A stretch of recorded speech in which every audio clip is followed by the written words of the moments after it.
Hi everyone, I'm Shelly from There's No Place Like Home at redheadmom8.wordpress.com. Keeping your kids engaged and stimulated over homeschool breaks can be a bit of a task. So today I've decided that I'm going to share with you some things that you could do as the parent to help your kids find things to do. Now, first of all, I do want to point out that I do not believe that it is the parent's job to entertain their children all the time. Kids really need to learn how to entertain themselves. And it is my firm belief that since battery operated toys have taken over, it really does seem like a lot of kids have a hard time using their imaginations anymore. So that is actually going to be the first tip that I'm going to give you is really try to fill your house up with stimulating activities that do not require batteries, because not only do they take away your kids imaginative play, but they can get expensive, refilling those batteries all the time. So really think about that. And also, I want to point out that the outdoors, especially when it's warm outside, is the perfect place for your kids to play. And it really doesn't even have to be anything structured. My kids go outside all the time and they find things to do. Without my help, they will go out there and they look for worms and bugs, or they're always finding baby birds in our yard for some reason. They make obstacle courses. They play tag. So I really want to stress to you how much fun your kids can have when they are given ample time to play outside. But I know that it's not always possible for kids to play outside. So what I'm really focusing on today is things that your kids can do indoors that will kind of keep them occupied, but won't require you, the mom or the dad, to be sitting there helping them with everything. Okay, so I already gave you the first tip was really to try to steer away from battery operated toys. But the second one that I'm going to give you is keep an art bin in your house, okay? Go to the dollar store or the local craft store, wherever you prefer, get a tote and just fill it with all sorts of art supplies. Construction paper, paint, chalk pastels, oil pastels, stickers, foam, the little foam sheets that they give, glitter, glue, scissors, crafting scissors, googly eyes, pom-poms, pipe cleaners, anything that you can get your hands on. Just put them in the bin and let your kids have access to this bin at all times. Now, of course, if your kids are really small, you're not really going to be able to let them have unsupervised access to the bin. But if your kids are a little bit older, like even, my 6 and 7 year olds, they just pull the bin out and they will sit there painting at the dining room table. So that is one idea, and it really, really encourages your kids to use their creativity and use their imagination. So that's my second tip. The third one is, that recycling bin that you have outside? There are so many cool things that your kids can do with the recyclables that are in your bin. My kids actually call them, and I call them upcycle crafts, because they are actually using the recyclables to make different things. So that is another idea that you could do. Instead of putting your recyclables out to the curb for pickup, rinse them out, clean them off, and keep them in a bin or a crate or a box, anywhere that you have room, and just let your kids have at it with them.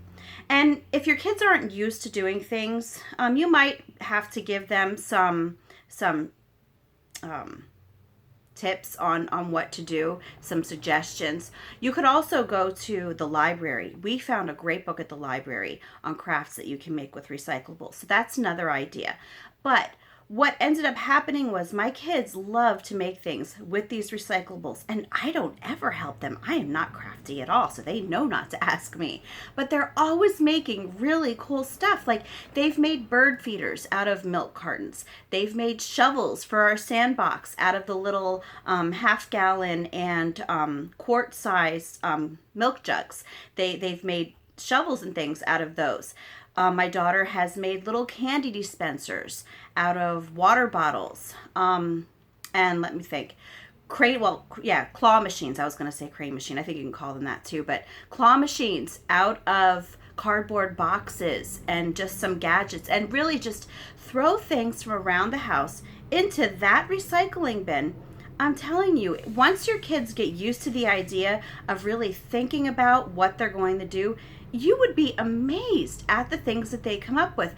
The other day, my 7-year-old came up to me and she made some sort of bird out of the recycling things that we have, and she had some paper in it too, and she just had it folded in, was it a bird? I'm pretty sure it was a bird, but she had it folded in such a way that it was so elaborate and it was beautiful, and it was never anything that I would have thought of. But I never really had the idea as a kid to have a bin of recyclables. So yeah, definitely. It's so frugal too. You don't have to buy those recyclables. You already have them. All you might have to use to go with that would be maybe some glue, scissors, which I'm sure you already have, and maybe some string or just little odds and ends like that. But really, give your kids lots of things that inspire what I like to call discovery learning. Let them discover things to do on their own. Now, besides that, some things that my kids like to do is they love to make their own paper dolls. They will sit for hours, and they don't just make paper dolls. I get butcher paper. Well, I think they call it butcher paper at the dollar store. It's just like a big roll of brown paper. And they roll it out, and sometimes they use regular paper too, but they will actually draw little houses for their paper dolls, and they draw individual rooms and put furniture in them, and they play with these paper dolls for hours, and they absolutely love them. And this is something that they've made on their own. They've actually even made it for their siblings as gifts. They really, really enjoy doing this. And going off of that idea, my kids have also used boxes, cardboard boxes, to make doll houses. You could encourage your kids to cut out little pictures out of magazines of maybe like a sofa or some wallpaper or a rug. Decorate the inside of a box. Maybe connect a few of them together if you want to have different levels of the house. And let your kids play with their dolls in there. I think that kids really, really enjoy playing with things that they themselves have made, because they really spend a lot of time and effort doing those things. So yeah, definitely keep boxes. I know, and I have so many boxes around my house right now. It's not even funny. They're everywhere. They're like on top of the cabinet in the kitchen. They're on top of the bookshelf. My kids have a bunch of them in their room. So yes, it does get to the point sometimes where I do say, okay, you need to pick out what it is that you want to keep and what you're going to get rid of. So yeah, you do have to be choosy with that. But so I'm not saying to fill up your entire room with recyclables. You have to, the moderation is the key. So just keep that in mind too. So if you do get to the point that you're feeling like things are a little bit cluttered, just have them pick out what they would absolutely like to keep. Maybe give them a number of things. Say, okay, you can keep 3 of these contraptions that you've made, but we really need to make room for you to make new things. So there's an idea for you right there. My kids really like playing board games, and I do too. Parcheesi is like, I love that game. So really, board games are fun. But on top of board games, let your kids make their own board games. My daughter actually went on Canva, and she actually created her own little board game, and we printed it out, and she used little Shopkins as the tokens. Shopkins are always somewhere in their play, always. But, they don't even have to print them out on the computer. My kids have also already just used a marker and a piece of maybe poster board to make themselves games. They were actually just doing that last week. They were making board games, and they kept coming downstairs and taking paper out of the printer or the copy paper box. And I said, what are you doing? We're making money for our board game. So there was money everywhere that they were making, and they were having so much fun, and they are so serious when they are playing these games. They have rules. They know exactly what they want to do. And not only does it keep your kids engaged, but wow, that's a huge reflection off that truck that just went past my house. But it really inspires your kids, and they're learning while they're doing all of these things. They are learning all this time, and they don't even know it. So isn't that a plus? Some other ideas are just to keep, now I was saying to keep toys around your house that don't require batteries. So that really is things like Legos, blocks, dolls, Play-Doh. Actually, my kids like to make their own Play-Doh. They also make their own clay that you can bake. There's another idea. Your kids can make things out of clay. If they're old enough to use the oven, they could bake them. They don't have to bake them, but my kids like to bake them and then paint them. But even if your kids aren't old enough to use the oven, it really only takes a minute to just pop them in the oven for them. So I will actually include a link at the bottom to the recipes that we use for our homemade Play-Doh and our homemade clay, because since my kids love Shopkins so much, they actually made their own brand of what they call Cutekins, and they paint them, and sometimes they use Sculpey clay because we don't always have it, but when we have Sculpey clay they use it. When they do not though, they do make their own, and they turn out just as cute, if not cuter, because they really put more hard work into it. Also, you could go to the library, get some experiment books. My kids love making, it's not slime, it's more like a goop, like it's kind of runny when you let it run through your fingers, but if you smack it, it's a solid. So it's really cool. So my kids have found a lot of good stuff in there. So go to the library and find lots of interesting things for them to do there. But again, I really want to stress to you that at first you might have to give them suggestions, but you really want your kids to learn how to entertain themselves, how to keep themselves motivated and interested in something. And filling your house with things that really inspire creativity is a great way to do that.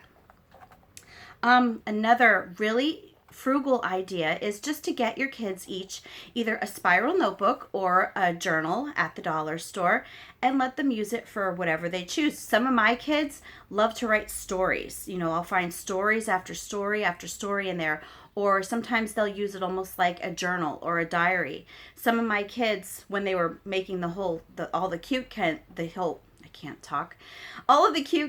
they were drawing the Cutekins inside, and then they would write the name that they came up with underneath them, so they could use them as drawing books. And really, you don't have to tell your kids again what to do in them. They can use those books for whatever they want because they're their books.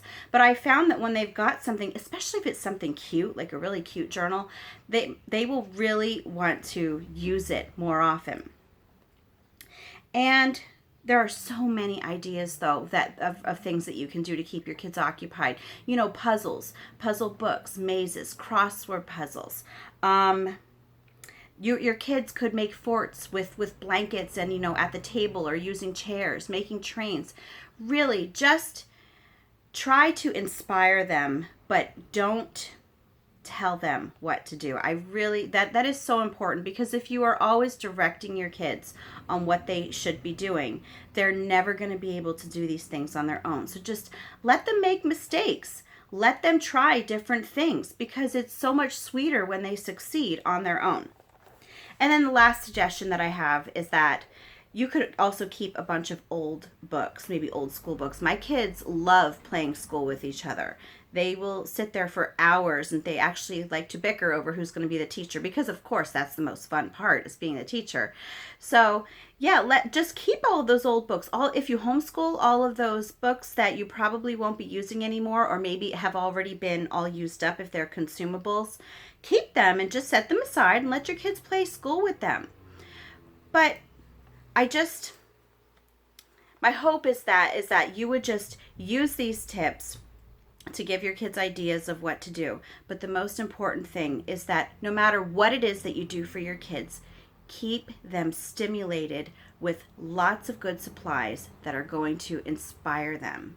So I really hope this has been helpful to you, and I hope you have a great day.